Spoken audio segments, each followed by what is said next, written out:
Bonjour! Alors, bienvenue dans un tout nouveau vlog de l'Avent. Voilà, on part ça le matin avant le boulot. Journée giga pluvieuse à l'extérieur. On voit déjà déferler le futur déluge. J'espère juste que tout va bien se passer. Je sais pas, il doit y avoir du bois là-dedans. Ouais, là-dedans, il y a du bois. Puis qu'il n'y a pas nécessairement d'inondation. Je suis chanceuse aujourd'hui, je prends pas la route, mais je vais la prendre demain. Puis demain, il annonce du gel, donc je suis un peu inquiète, mais bon. Chaque inquiétude en son temps, comme on dit. Alors, aujourd'hui, au menu, c'est la journée du calendrier de l'Avent des casse-têtes. Donc, ça, c'est chouette. Comme toujours, mes petites lectures récurrentes. Là, j'ai plus de lecture en cours, donc tergiversation. Comme je viens de sortir du super Cozy Crime de Benjamin Stevenson, au début, je voulais comme enchaîner avec le Christmas Cozy Mystery de Karen Pitaki, le deuxième tome, celui que j'avais lu la suite de celui que j'avais lu l'année passée, qui est comme ça le dit, un Cozy Christmas Mystery, un peu en hommage à Louisa May Alcott parce qu'on reprend un peu le nom de certains personnages clés, dont Joe et Laurie. Et c'était fort intéressant l'année passée. C'était pas un coup de cœur, mais c'est comme bien fait, j'avais bien passé un bon moment. C'est juste que là, j'ai peur que si je le lis maintenant, ça souffre de la comparaison avec Benjamin Stevenson. C'est absolument pas dans le même genre. Donc, tu sais, je veux dire, Karen Pitaki vise une niche dans le Cozy Mystery qui n'est absolument pas celle que Benjamin Stevenson visait. Mais j'ai comme juste peur que mon cerveau fasse la comparaison. En même temps, j'ai comme pas envie de défavoriser nécessairement, involontairement, Karen Pitaki. Donc, je sais pas trop encore ce que je vais prendre. En même temps, ça me tente de prendre quelque chose qui n'est pas trop prise de tête.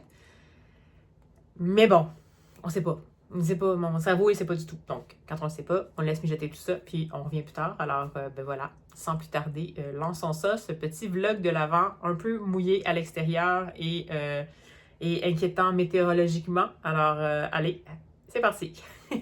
Et bonjour! Alors, me voici, pause repas, position confortable, même si, oui, je sais, j'ai un divan à l'arrière. Pourquoi je suis au sol? Parce que j'ai décidé d'utiliser le pouf, encore une fois, comme surface de travail pour mon calendrier d'avant de casse-tête.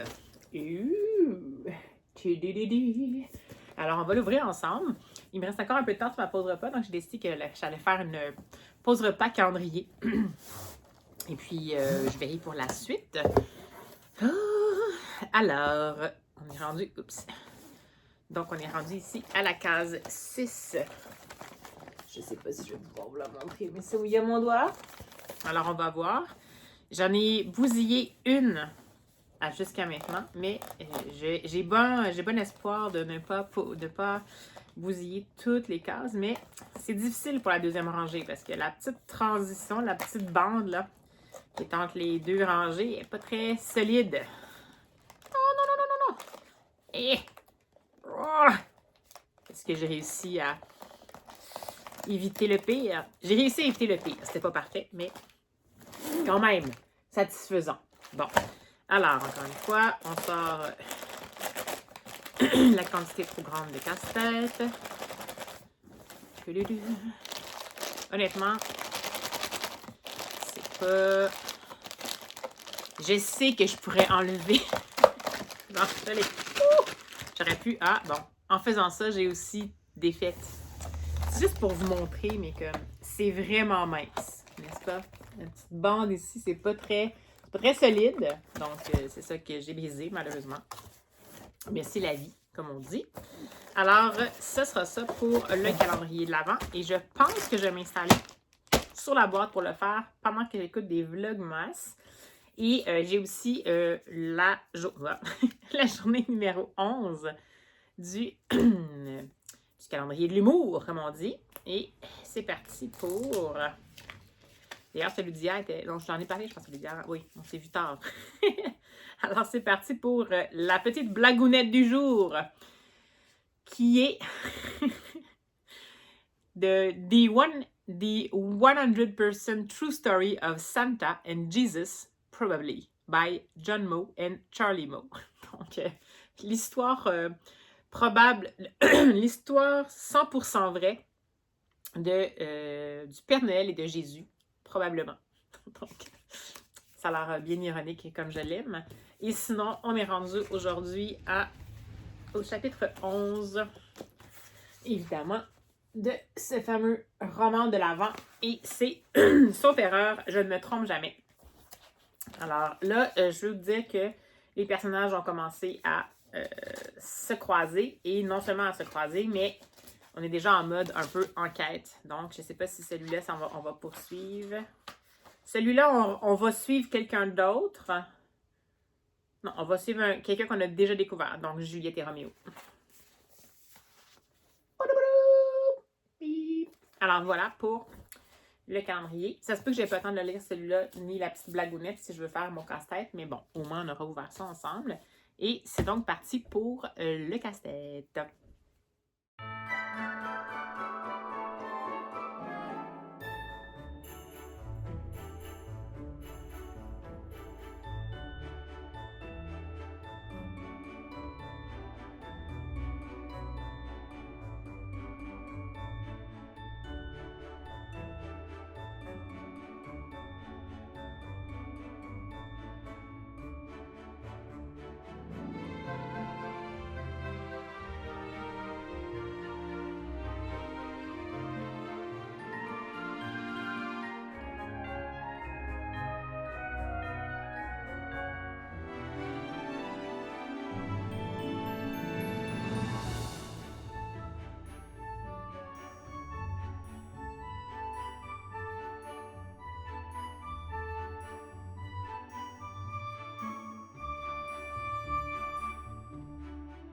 Et bonjour.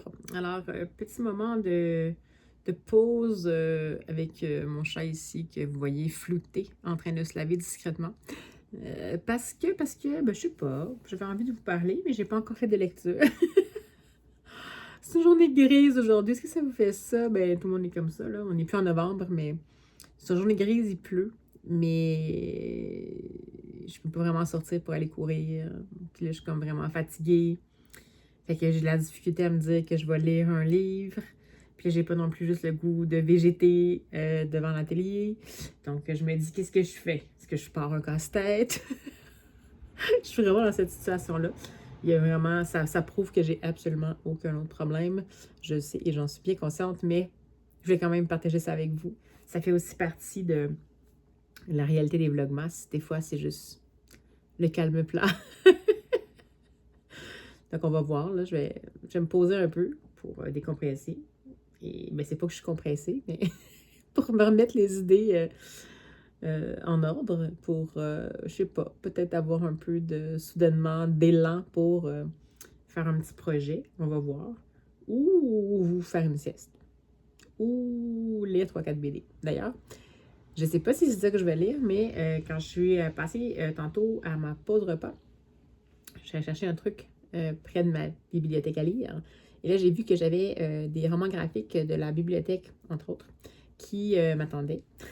Il y a le fameux Oscar et la Dame Rose que j'avais commencé l'autre fois, puis qui a l'air super intéressant, mais qu'on dirait que je me souviens tellement plus c'était quoi exactement le contexte du roman, que là, j'ai l'impression que c'est hyper différent dans le roman graphique et dans le roman. Puis c'est correct, mais c'est que ça change quand même vraiment la donne. Comme ça se passe, on dirait, chez la Dame Rose et non pas à l'hôpital. Mais là, je sais pas si le personnage en tant que tel est considéré comme un souvenir. Je pense que oui. Puis là, je me dis, donc, est-ce que c'était comme ça dans le roman, puis je l'ai juste échappé? Ça se peut, mais pourtant, je peux pas croire. Puis là, on dirait que ça me titille. Fait que là, je l'ai comme laissé de côté en me disant, je vais laisser de côté, donc la situation va se résoudre d'elle-même. Mais sinon, j'ai vu aussi Salon de beauté, le roman graphique que j'avais vu passer, entre autres, chez Laura's Readings et plein d'autres comptes qui l'avaient. Je me souviens plus si... Je me souviens plus les autres, mais Laura's Reading, entre autres. Puis, ça m'intéressait super gros. Ça abordait un sujet pas nécessairement évident, qui est l'émergence du VIH à l'époque. Mais c'est surtout que le visuel avait l'air tellement intéressant, puis que c'était une allégorie du VIH. Donc, on n'est pas... on comprend que c'est ça, mais c'est pas clairement indiqué. Donc, je me dis peut-être qu'aujourd'hui, c'est une bonne journée pour le lire. Donc, peut-être que vous allez avoir cette recension-là, ou peut-être pas. C'est un suspense. Allez, à tantôt!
bien bonsoir. Alors finalement, je suis pas mal contente. J'ai fait pas mal de lectures. J'attends mon amoureux et pour poursuivre la soirée. Donc, j'ai décidé de faire ma lecture et j'ai vraiment eu un coup de cœur pour le petit morceau d'humour du jour qui est The 100% True Story of Santa and Jesus par John et Joe et je ne souviens plus. C'est Mo, le nom de famille. John et Charlie Mo. Donc, c'est l'histoire. C'est une, je sais pas, une revisite de l'histoire de Jésus et du Père Noël.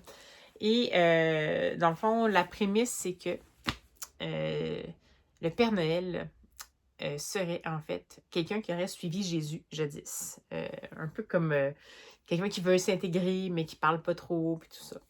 Puis là, la mère de Jésus, Marie, de Jésus, virgule, Marie, dans le fond, on l'aurait vu, puis il aurait essayé de voir si elle peut l'accueillir et tout ça. Puis Jésus, qui est bien magnanime, va vouloir l'accueillir dans sa bande et même dans sa maison et tout, parce que, ben, il a l'air un peu comme désemparé, le petit et tout. Puis, ils font écrire le nom de l'enfant parce qu'il parle pas. Et il écrit Santa Claus. Sauf qu'il dit, en fait, j'écris pas bien, je sais pas comment bien épeler, parce que mon vrai nom, c'est Satan Claus, donc le fils de Satan. Fait que je vous dis juste ça, mais c'est vraiment excellent. C'est un vrai conte de Noël. Je sais que la prémisse a l'air un peu déroutante, là, mais c'est un vrai conte de Noël. C'est vraiment bon. Je sais pas si on peut le trouver ailleurs, mais à date, dans tout mon calendrier, et j'en ai eu quelques-uns qui étaient vraiment admirables, 2, 3, mais celui-là, jusqu'à maintenant, c'est mon coup de cœur. Et oui, incroyable, hein? Je pensais pas que ça allait arriver. Hein? Et sinon, ben ça, je vous en parlerai pas beaucoup parce que c'est vraiment un chapitre aujourd'hui, c'est un chapitre de transition. Donc, avec des éléments perturbateurs qui arrivent. Donc, il y en a eu quelques-uns aussi. Donc, j'ai pas tant de choses que ça que je peux vous révéler. Et finalement, je me suis lancée dans deux lectures particulières, chacune à leur manière, qui m'ont laissé dans les deux cas dans un état plus ou moins confortable, mais dans un cas, c'était simplement parce que c'était de qualité. Puis dans le deuxième, je vous laisse deviner. Alors, tout d'abord, j'ai lu le fameux, l'adaptation en roman graphique. Je vais essayer de pas vous faire de reflet, je suis toujours un peu mêlée. L'adaptation en roman graphique de Salon de beauté, le roman de Mario Bellatine. Et c'est adapté par Quentin Zutillon. C'est chez Dupuis. Donc, ce que j'ai pu comprendre, en fait, c'est que le roman de Mario Bellatine, c'est un classique. Je pense que ça fait il y a 30 ans, je crois. Puis c'est un peu un classique dans la littérature LGBTQ+, et particulièrement pour aborder la réalité de l'émergence du VIH, comme je vous disais. Et c'est un roman coup de poing, visiblement. Et cette adaptation-là est encore plus coup de poing. En fait, j'ai encore plus, je sais pas, j'ai pas lu le roman original, mais de ce que j'ai lu autour de ça, c'est que c'est une couche de plus. Et donc, je vais vous lire la quatrième de couverture, mais en fait, c'est un extrait de l'intérieur du livre. Je vous la lis, puis on continue ensuite. Il est crevé, ton poisson. Il a les écailles toutes pâles. Il a dû tomber malade. Il a peut-être contaminé les autres, il faut les jeter. Si c'est contagieux, de toute façon, ils sont condamnés. Garde-les dans l'aquarium, tu verras bien s'ils survivent. Donc, c'est la quatrième. Donc, prémisse, un coiffeur et ses acolytes, qui sont, dans leur cas, qui sont des personnes travesties et aussi à l'orientation sexuelle homosexuelle. Et ça se passe vraiment au moment où il y a eu l'émergence du VIH. Donc, une maladie qu'on ne connaissait pas, qui faisait peur à tout le monde, particulièrement dans la communauté LGBTQ+, et qui avait des manifestations particulières, dont une qui s'affectait à la peau, entre autres. Et dans le fond, ce roman-là, en tout cas, cette adaptation de roman graphique-là, c'est présenté comme une allégorie du VIH. Donc, on présente la maladie comme une maladie qui donne des écailles et qui fait disparaître sans qu'on le sache. Ça, c'est la toile de fond. Mais évidemment que c'est en parallèle avec qu'est-ce qui a été associé à ça au départ. Donc, au départ, ça a été le VIH a été même appelé une maladie qui était comme exclusivement euh, euh, qui s'attaquait exclusivement aux homosexuels comme si ça pouvait être une malédiction qui pouvait arriver, un jugement de tout là-haut. Et c'est terrible, cette ignorance-là. C'est terrible, ces mots-là. Donc, c'est aussi ce contexte-là qui est autour. Parce que bien sûr que par après, on s'est rendu compte que ça n'avait pas rapport avec l'orientation sexuelle des gens, n'est-ce pas? C'était des questions plutôt de méthode de transmission. Mais donc, c'est ça la prémisse. Puis dans le fond, ce coiffeur-là, qui est accompagné de ses acolytes, vivent leur vie, sont très, tu sais, ont envie d'en profiter et tout ça. Et puis, à un moment donné, mais ils entendent quand même les rumeurs de quelque chose qui s'en vient et tout. Puis, éventuellement, une personne de la bande va commencer à avoir des écailles de poisson. J'essaie de voir si je peux vous montrer au moins... Juste vous dire, par contre, que c'est sûr que c'est un roman graphique qui met en scène aussi une vie sexuelle active.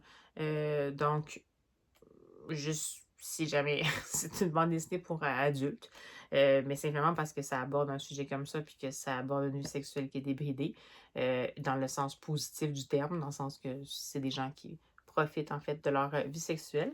Donc, il y a quelques planches quand même qui sont plus explicites, mais c'est tellement fait avec finesse, avec, je sais pas comment dire, avec sensibilité.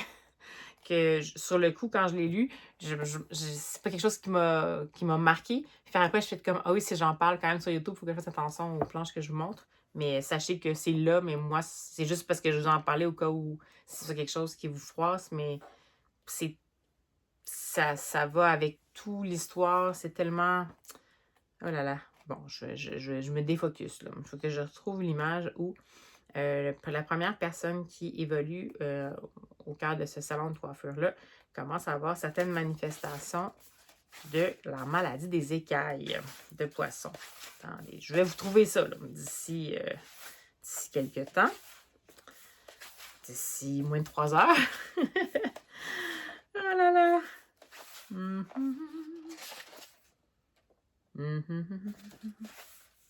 Non, je pense que je n'arriverai pas à le retrouver finalement. C'est tellement beau comme à un moment donné, mais je vais peut-être vous montrer quelque chose. En tout cas, c'est pas très beau, c'est pas très ragoûtant, vous allez me dire, mais à un moment donné, dans l'évolution de l'histoire, la bande va sortir dans un club. Puis ça va nous aviser que c'est dans les dernières fois que le personnage, le narrateur, en fait, celui qui est le propriétaire du salon de coiffure, va pouvoir faire ça parce qu'évidemment, sa vie va basculer par après. Et à ce moment-là, il va devoir aller à la salle de bain dans le club et il va se rendre compte que dans la lunette des toilettes, il y a des choses particulières qui sont présentes. En fait, je ne vous les montrerai pas, mais c'est comme des écailles. Donc, dès le départ, on comprend qu'il y a cette partie-là qui est là, une espèce d'arrivée mystérieuse et inexpliquée et inexplicable de cette potentiellement maladie-là dont on n'ose pas parler, mais en même temps qui terrasse de peur les gens parce qu'on ne sait pas ce que c'est, parce qu'on ne sait pas quel accueil on va avoir si on a besoin de soins et tout. Donc, je trouvais que même la gradation de l'apparition de cette maladie-là est comme tellement bien faite. Bon, ben voilà, je vais essayer de... Ouais, je pense que c'est là la première image. Là. Mais voyez-vous comment c'est présenté ici? C'est vraiment des écailles qui apparaissent sur les mains. Donc, j'ai trouvé ça super intéressant. L'histoire en tant que telle, la façon de la présenter, qui est vraiment une façon déconstruite, un peu déjantée, en même temps, peut-être à l'image d'un espèce de cocktail explosif d'émotions qui devait être vécu à ce moment-là, de différents sentiments, d'émotions, de détresse, de peur, de détermination. Puis, dans le fond, ce qui va se passer, c'est que le salon de coiffure va devenir une espèce de arche de Noé, je dirais. Donc, un endroit où tous les gens plusieurs personnes, en fait, qui sont affectées par la maladie qui était à ce moment-là inconnue et dont l'état est très avancé, vont se tourner vers ce fameux coiffeur-là pour aller, malheureusement, mourir chez lui. Donc, aller terminer, c'est comme un genre d'endroit palliatif, aller finir leur jour là dans un endroit où ils sont à l'abri de la société et où ils se sentent compris. Donc, c'est tellement triste, ça donne un coup au cœur quand on lit ça, parce que, mais quelle situation terrible. Moi, c'est sûr que de mon côté, j'ai bien entendu, j'étais jeune quand l'apparition du VIH est arrivée, donc j'avais peut-être pas la même conscience. Je savais que ça existait, mais j'avais peut-être pas cette acuité-là, puis bien entendu, depuis, je le sais que c'est là, mais comme j'ai pas nécessairement, j'évoluais pas à ce moment-là, ou même maintenant, j'évolue pas de près au sein d'une communauté qui était particulièrement touchée par cette apparition-là. Je pense que j'ai peut-être pas pris la mesure de ce que ça pouvait vouloir dire, puis je trouve que ce roman graphique-là est excellent pour, à la fois, j'imagine en fait, si parmi vous, il y en a parmi vous qui l'avez lu, qui avaient été des personnes qui ont un bagage qui fait en sorte que vous connaissez plus cette réalité-là, ben vous pouvez peut-être me dire aussi si en fait est-ce que c'est juste la façon dont c'est amené, même si c'est quelque chose, même si c'est une voix qui est détourner la façon dont c'est narré. Donc, comme je vous dis, c'est une voix qui est un peu éclatée et tout ça. Puis, évidemment, on parle de la maladie des écailles de poisson et tout. Mais est-ce que vous trouvez que, justement, ça donne bien la voix aux personnages qui représentent ceux qui ont vécu ça à cette époque-là? Parce que de mon côté, étant en dehors de cette situation-là, étant consciente de la situation, mais en dehors de ce moment-là, j'ai vraiment l'impression que c'est quelque chose qui fait tomber les ornières à coups de pied, mais comme c'est nécessaire. Les ornières, les œillères. Faire tomber les ornières, c'est compliqué, Marie-Soleil. Faire tomber les œillères à coups de pied. Puis à la fois, je me suis sentie comme accueillie, mais en même temps repoussée.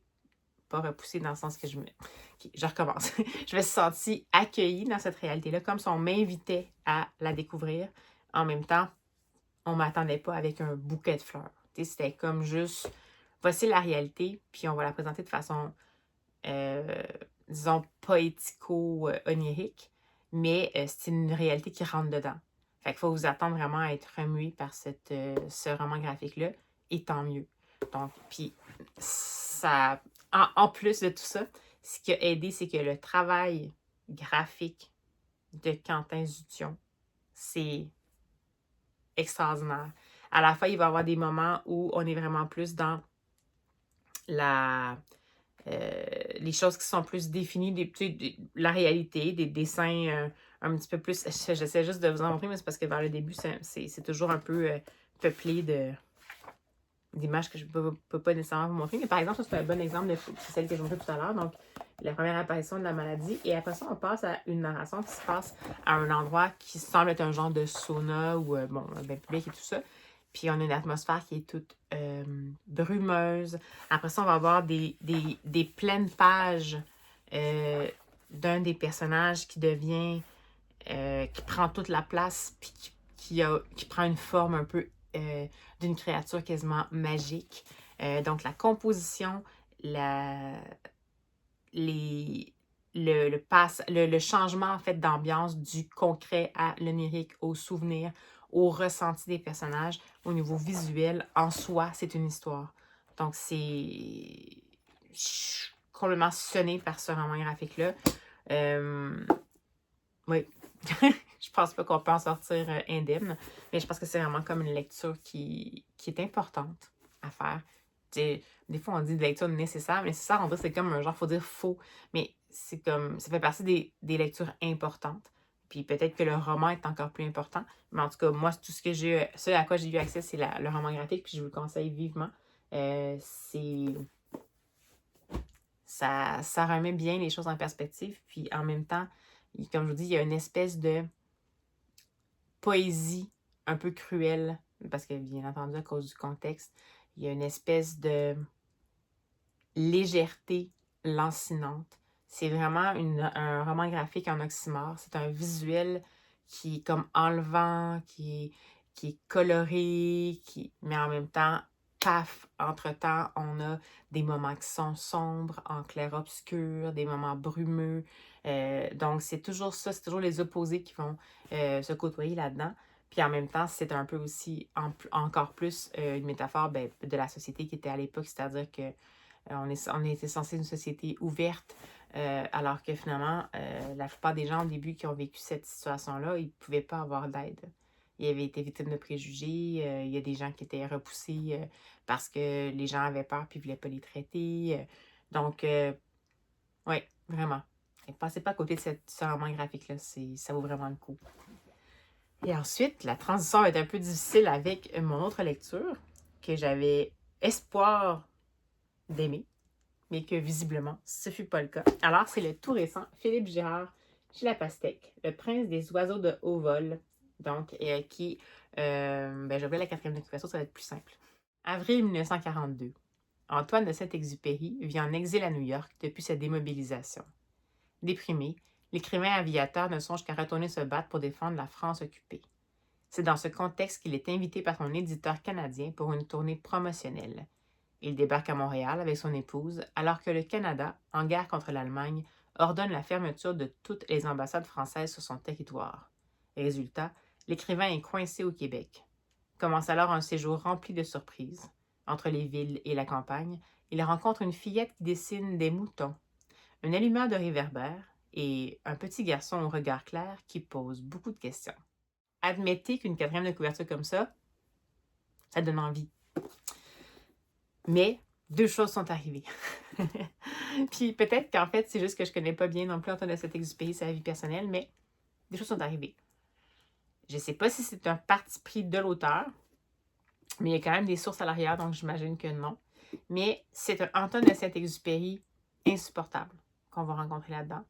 Un Antoine de Saint-Exupéry qui s'écoute parler, qui s'écoute penser, qui oui, est convaincu qu'il faut aider sa patrie. Ça, c'est une part de lui. Mais de l'autre côté, c'est quelqu'un qui trompe sa femme, qui prend sans donner, qui a souffert et qui souffre toujours parce qu'il était dans l'aviation, puis on sent qu'il y a eu beaucoup de traumatisme, peut-être même encore en choc post-traumatique. Fait qu'à la limite, on pourrait s'attacher à cette partie-là, mais c'est comme si c'est un homme qui veut pas se faire aimer. Donc, c'est peut-être quelque chose qui est réel, mais comme lecteur, c'est difficile d'avoir un personnage principal qui ne veut pas se faire aimer, puis qui évidemment, quand on met en lumière le côté le plus rébarbatif. Et ça, c'est d'une part, c'est ça. Deuxièmement, les illustrations, c'est très vintage, vieillot. C'est correct, mais ça aide comme pas. Ça garde une distance avec le lecteur. Puis j'ai pas été, à la fois, j'ai pas été emportée par les illustrations. Puis on a vraiment, en plus, une façon particulière de fonctionner. C'est-à-dire que dans la plupart des cas, en fait, dans énormément de pages, on va avoir une lecture qui va aller en double page. Donc là, voyez-vous que c'est... Naturellement, on fonctionne comme ça. Mais là, ça va être comme ça, comme ça, comme ça. Mais ça peut changer d'une page à l'autre. Donc, en plus, c'est vraiment mélangeant. Parce que des fois, on n'est pas trop sûr de ça va être quoi l'action. Par contre, il y a certaines choses, certains moments de composition graphique que j'ai trouvé audacieuses, audacieux, et que j'aurais aimé peut-être voir plus. Mais en même temps, c'est comme si la composition graphique était super intéressante, mais le propos demeurait déprimant, sans espoir, sans issue, en mettant l'accent sur juste ce qui allait mal chez une personne. Mais bon, par exemple, ici, on a un échange qui se fait, puis à la place d'être linéaire, voyez-vous comment c'est composé? C'est super intéressant. Puis il y a plein d'autres fois où c'est composé graphiquement de cette manière-là. Je vais essayer de vous montrer, peut-être, si j'y arrive. Par exemple, ça, c'est un cauchemar, mettons. Super intéressant. Après ça, c'est sans doute des petits... des moments où on comprend que certains personnages qu'il va rencontrer, il va potentiellement faire naître en lui, éventuellement, le petit prince. Donc, ici, voyez-vous, ça, c'est sa conversation. Ça, c'est ses flashs qu'il va avoir, qui va le faire revenir en arrière à certaines choses qu'il a vécues. Et le petit garçon est potentiellement le visage du petit prince. Il va éventuellement, je ne sais pas si... On a des retours en arrière aussi. Ah, comme ça ici, on dit que la femme de Saint-Exupéry, c'est quelqu'un qui est capable de percevoir la vraie émotion derrière chaque personne, même si la personne ne l'exprime pas, puis regardez comment c'est illustré. C'est super. Mais si c'était tout comme ça, je dis pas. Mais là, ça alterne entre ça et une façon plus traditionnelle, mais en même temps qui sort des normes parce que des fois, la lecture doit se faire sur 2 pages, d'autres fois non. Et ça raconte une histoire que moi, j'ai pas eu envie de connaître. Puis c'est dommage parce que quand je lis la 4e de couverture, j'ai vraiment envie de savoir qu'est-ce qui s'est passé. Puis oui, c'est un voyage dont il est sorti, puis qui a fini par faire naître le Petit Prince. Mais on dirait qu'après ça, tout ce que ça m'a fait comme effet, c'est que je me sentais mal d'aimer le Petit Prince. Je me sentais mal de trouver que c'était bien écrit. Je sais qu'il y a une différence entre un auteur et sa plume. Mais si la proposition qui est faite là par Philippe Girard, c'est quelque chose que ne serait-ce qu'un fondement. En tout cas, si ce n'est pas le cas, il fait sentir au lecteur que c'est vraiment ça la réalité. Puis on se sent comme troublé par l'homme derrière la plume. Puis on se sent troublé par le fait que si on a aimé Le Petit Prince, bien, on trouve ça un peu particulier que que cette histoire-là soit née d'un esprit comme ça. En même temps, tout est possible. Donc, déception, je pense. Même pas comme mitigé, déception. Je l'ai lu. Ce qui m'a fait finalement m'accrocher, c'est vraiment l'audace de la composition graphique. Avec certaines ratées, comme je dis, dans certains cas, moi, je trouvais que ça compliquait vraiment la lecture. La lecture sur 2 pages, quand on change un peu de convention à chaque fois, ça ne me dérange pas. Les concepts sur 2 pages, comme vous avez vu, là, les rêves, les réminiscences, ça c'est correct. Mais quand on a des cases comme ça, je pense que pour le lecteur, puis pourtant je suis habituée d'en lire des bandes dessinées, mais comme là, on dirait que j'étais juste comme, bon, ben là, faut-tu que je le lise? Puis c'était très, très sombre et tout ça, fait que je sais pas. Je suis un peu triste parce que, tu sais, c'est chez La Pastèque. En même temps, c'est une maison d'édition dont j'aime vraiment beaucoup la ligne éditoriale, le choix des auteurs qu'ils vont prendre. Philippe Girard, on aime qu'est-ce qu'il fait. Puis on aime techniquement, en tout cas, moi, j'aime la plume de Saint-Exupéry, puis j'étais intéressée à en apprendre plus. Puis en plus, ça faisait des références à une certaine partie de l'histoire, justement. Puis c'est drôle parce que comme j'avais lu Le Barman d'Iris il n'y a pas si longtemps, le roman d'occupation, bien là, ça faisait justement référence au fait qu'Antoine de Saint-Exupéry était considéré presque comme quelqu'un qui était pour l'occupant, juste parce qu'il dénonçait pas le gouvernement, ben, en fait, de Vichy, mais ça ne voulait pas nécessairement dire qu'il était d'accord.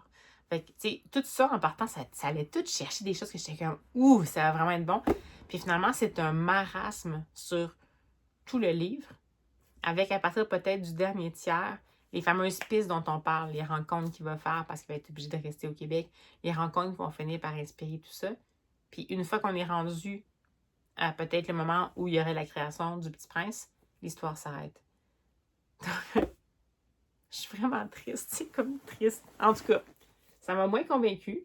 Si jamais vous l'avez lu, n'hésitez pas à en parler parce que, je veux dire, ça, c'est un ressenti que j'ai eu, mais c'est pas nécessairement le ressenti de la Terre. Peut-être que pour vous, c'est quelque chose qui l'a fait. Si c'est le cas, est-ce que si vous l'avez lu, est-ce que ça vous a plu? Comment vous l'avez perçu et tout? Je serais vraiment intéressée. Puis des fois, ça fait juste du bien de se sortir de sa perception pour voir si j'ai pas manqué quelque chose. Mais voilà. Donc, mes 2 lectures.